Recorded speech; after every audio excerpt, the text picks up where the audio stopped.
Bahrain says 2 of its soldiers have been killed in a drone attack by Houthis on the Saudi-Yemen border.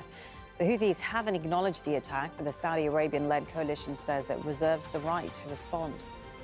Meanwhile, Saudi Arabia has been pushing for a ceasefire in the long-running conflict in Yemen and only last week held a round of talks with Houthi officials in Riyadh.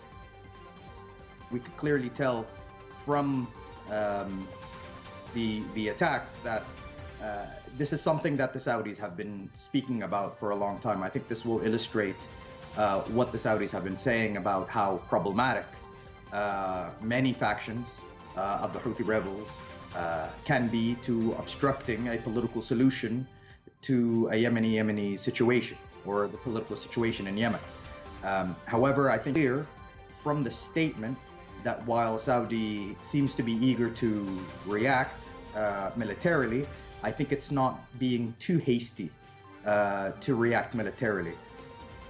It's not a secret that actually many factions within the Houthi movement haven't been happy, haven't been satisfied by the approach of some Houthi officials who have been warming up to the idea of talking to Saudi Arabia by going to Saudi Arabia. They themselves, although have been able to throughout the conflict, but they haven't been able to gain more territory since the last time was in 2020. And everyone is like, the situation is basically on a stalemate, and someone wants to do something. Korea is hosting senior diplomats from China and Japan for talks on three-way cooperation. It's an attempt to ease Beijing's concerns over its neighbours' growing defence ties with Washington.